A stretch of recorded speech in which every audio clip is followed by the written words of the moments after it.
ब्रह्मानंद परमसुखदं केवल ज्ञानमूर्ती द्वन्द्वातीतं सदृशं तत्त्वमच्युतलक्ष्यम् एकदम सर्व सर्वजी साक्षीभूतं भावातीतं सद्गुरुं नमामि वक्रतुंड महाकाय सूर्यकोटि समप्रभ निर्विघ्नदेव सर्वकार्येषु सर्वदा विनायकं गुरुं भानुं ब्रह्मा विष्णु महेश्वरां सरस्वती प्रणमामि सर्व कार्यसिद्धये सर्वमंगल मांगल्ये शिवे सर्वार्थ साधिके शरण्यत्र्यंबके गौरी नारायणे नमोस्तुते या देवी सर्वभूतेषु निसंस्थिता नमस्ते नमस्ते नमस्तस्यै नमो नमः वसुदेव सुतं देवं देवकी परमानन्दं कृष्ण वन्दे जगद्गुरु मुखं करोति वाचालं यत्कृपातमवन्दे नारायण नमस्कृत्यं देवी सरस्वती व्यासं ततुजयमुदीरये सम्मा मुरारी श्रीपुरं भानुशाची भूमी सत्वबोधश्च गुरुच्या शुक्रा शनी राहू केतवां दुसरी महोत्सव प्रभात अहिल्या द्रौपदी सीता रामन्दोदरी तदा पंचकन्या स्मरे नित्य महापातक नाशन अश्वत्थामा बलिर्व्यास हनुमान च विभीषण कृपा परशुरामश्च चिरंजीवी नमो देवै महादेवै नमः भगवते भद्राय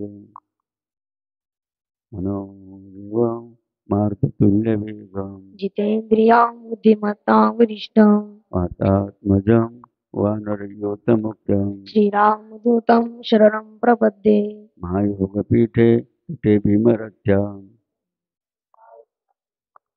समागत्य तिष्ठन्तमानन्दकन्धम्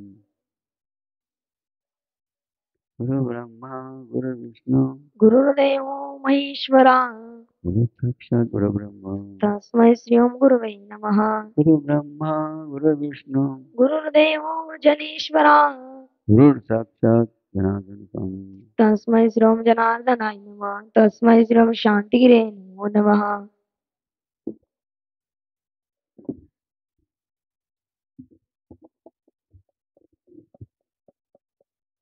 अत्यंत महत्वाचा पर्वकाल म्हणजे गणेशोत्सव चालू झालेला या गणेशोत्सवाच्या माध्यमातून अनेक प्रसंग डेकोरेशन या ठिकाणी गणेश भक्त करत असतात आणि ते पाहण्यासाठी मुंबई असेल पुणे असेल मग पुण्याच्या शहरामध्ये सुंदर असं त्या ठिकाणी सुशोभीकरण त्या गणेश बाप्पाचं केलं जातं आणि आरती या ठिकाणी होत असते असा महत्त्वाचा पर्वकाल म्हणजे काय गणेशोत्सव सोहळा जो कोणी सुरू केला लोकमान्य टिळकांनी त्यासाठी केला समाजातील सर्व लोकांनी एकत्र यावं एकत्र येऊन काय करावं उत्सव काय करावा सर्वांच्या विचारातून की दर्शन बघायला लोकांना घडवावं असा उद्देश शिवजयंती असेल गणेशोत्सव असेल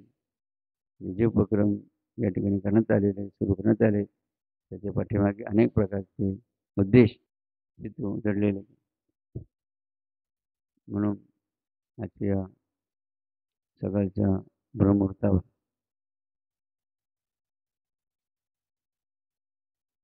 ही जे या समाजाचे संस्थापक आहेत ज्यांनी 5 परंपरा सुरू केल्या ज्यांनी 4 पथ्य भक्तांना दिले ज्यांचा आवडता ग्रंथ भागवत आहेत ज्यांनी आपल्याला विधी काय रीतीने विधी दिली अशा अनेक प्रकारचे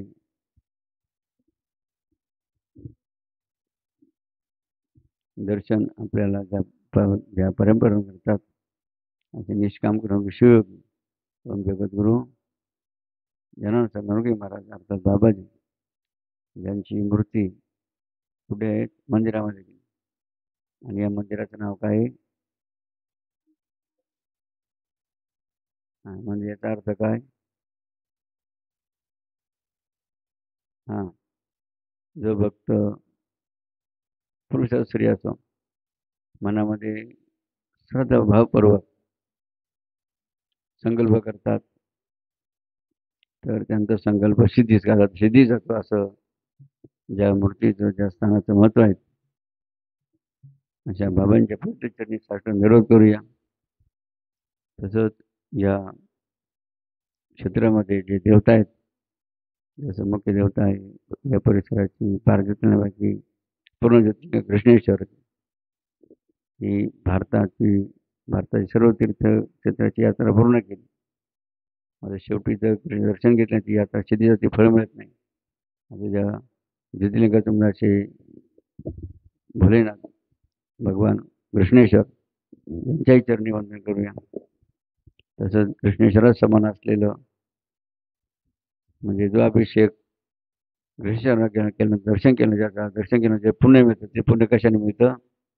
सिद्धेश्वराचा अभिषेक केल्याने, दर्शन केल्याने पडतं. सिद्धेश्वर महादेव जे बाबाच्या जगगुरु बाबाजींनीच बघा स्थापन केलंय, सिद्धेश्वर महादेव यांनाही वंदन करूया. तसंच कैलासपती महादेव याचा प्रथम आपल्या ज्या भारतीय भूमिपुत्रांनी प्रथम कळस काय केला, कळस केल्यानंतर पाया झाला की आधी कळस मग पाया, आजचं वैशिष्ट्य आहे. असे कैलासपती महादेव यांच्या चरणी वंदन.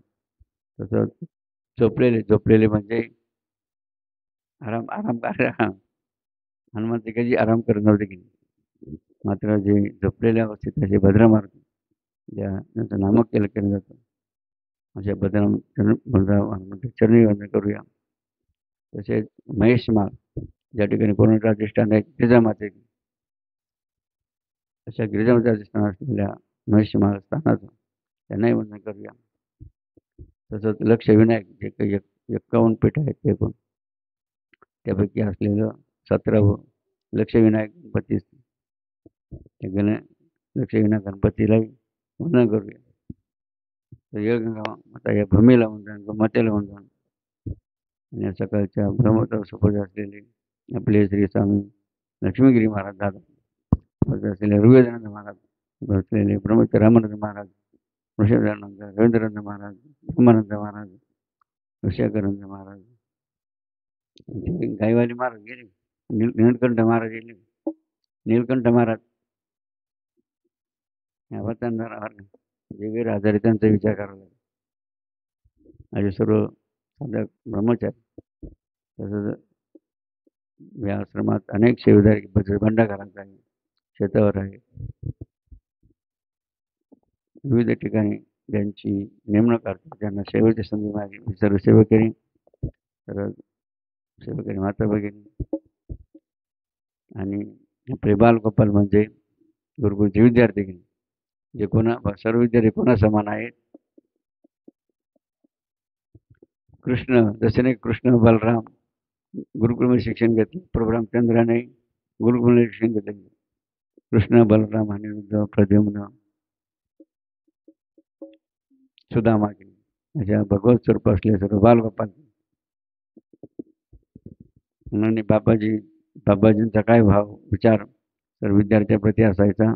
विद्यार्थी म्हणजे काय भाव, दैवत काय दैवत आहेत असं सर्व बालगोपाल गुरुचे विद्यार्थी. आणि त्या विद्यार्थ्यांना शिस्त लावणार, त्यांच्यावर लक्ष देणार, त्यांच्याकडून चूक होणार नाही, पाप होण्याची खबरदारी घेणार अशा अधीक्षक. या अधीक्षामध्ये आपले सौरभ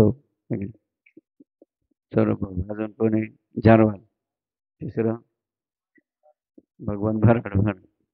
तसं आज बघा त्यांनी भारत देश सेवा केली. असे आमचे मेजर कळवणचे उपस्थित झाले की, ज्या कळवणचा सुंदर सोहळा गणेशोत्सवाच्या निमित्ताने तिथल्या महामंडळाचे ग्रुप नाही की, जे महामंडळाचे ग्रुपचे राहुलजी असतील, भूषण विश्वपती असतील, योगेश असे जे भूमिपुत्र आहेत, त्या सुंदर असं नियोजन आज कळवणमध्ये केलं आहे की, असे कळवणचे सर्व गुरुभक्त त्यामध्ये उपस्थित असतात. आपले मेजर की जे आपले महेशचे आपलं पिताश्री की तसं उपस्थित असलेले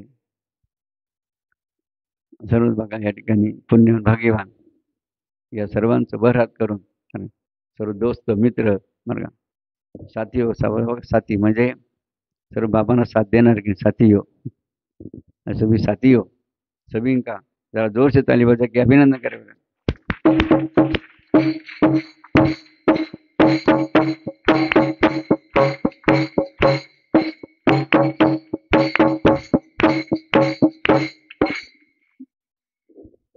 जसं काल आपण मनुष्य प्राण्याचं महत्व बघितलं की काल अध्याय नंबर 7 आहे की अध्याय 7 21 आणि 22 श्लोकामध्ये जे वर्णन करण्यात आले कोणाचं वर्णन करण्यात आलं मनुष्य प्राण्याचं. कारण देवाला कोणता प्राणी आवडतो? हां कारण देवाने मनुष्य प्राण्याला काय दिलेलं आहे? भगवंताने मनुष्य प्राण्याला काय दिलेलं आहे? हां म्हणून बघा नाथपाणी भागवतामध्ये म्हणजे काय म्हणले आहार निद्रा भय मैथून सर्व योनी समसमान म्हणजे आहार निद्रा सर्व योनी मात्र मनुष्य देईचे ज्ञान अधिक असे सर्व प्राण्यामध्ये पक्ष्यामध्ये कोणते आहार म्हणजे सर्व प्राणी 4 गोष्टी प्रत्येक प्राण्यामध्ये आपल्याला पाहायला मिळतात की आहार म्हणजे सर्वजण काय करतात खाता पितात. आहार निद्रा म्हणजे सर्व झोप घेतात. भय सर्वांना मृत्यूचं भय मैथून सर्व शरीर बघा मैथून घेऊन झालेले आहेत. अचानक सर्व योनी समसमान सर्व योनीमध्ये हे 4ही गोष्टी भरलेल्या आहेत. मात्र माणसामध्ये काय अधिक आहे? आपण म्हणतो डोकं म्हणजे ज्ञान केलं. मात्र आधी बघा भगवंताने दिलेली बुद्धी म्हणजे या बुद्धीने काय करायचं? या बुद्धीने काय करायचं? बुद्धीचे वैभव अन्य नाही तुझे एक ईश्वराची सकळची देव. या बुद्धीने काय करायचं? नामस्मरण काय करायचं? काय विद्यार्थी काय जपली ताट हे नीट ताट बसा. हा कोणाकडे जपाची वही कोणाकडे जपाची वही? जे ओम जनार्दनमा कोणता मंत्र लिहितात? जर सर्व एकच कोणता मंत्र लिहितात? हा त्याच जप साधना करणे सर्व बालक जे आपल्या जपईमध्ये सुंदर असा मंत्र त्या ठिकाणी लिहून जप करतात.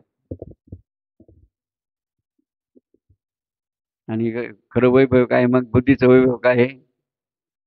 हां भगवंताचं नामस्मरण की भगवंत बुद्धीचं वैभव आहे. म्हणून बुद्धीचं वैभव वाढवण्यावर का जी जपली तर मी ती काय करतात बुद्धीचं वैभव वाढवतात. जी विद्यार्थी काय करतात कधी गैरहजर राहत नाहीत. नॉट अबसेंट म्हणजे कधी शाळेमध्ये गैरहजर राहत नाही. तर काही विद्यार्थी काय करतात दिलेला गृहपाठ पूर्ण करतात आणि वर शिकवताना सुद्धा लक्ष देतात. नाही आलं तर विचारतात लक्षात सर्व ड्रेसमध्ये राहतात शिस्तीमध्ये राहतात. अशा अनेक माध्यमाचे विद्यार्थी प्रेझेंटेशन आपल्या गुरुकुलचं करतात. अशा विद्यार्थ्यांनी जरा टाळून अभिनंदन मागितलं.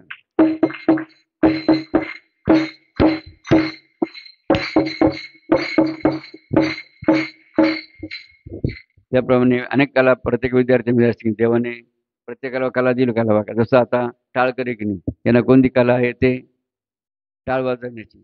टाळ वाजवता काही पावली सुद्धा खेळ घेऊन काहींना काय व्हायचं तबला काहींना पेटीचं बघा काहींना गीतं येतात.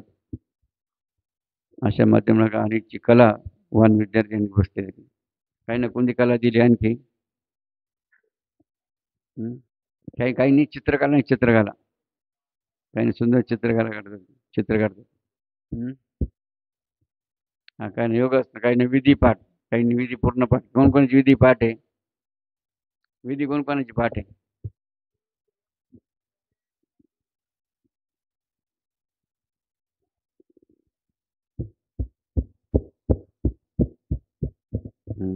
किती?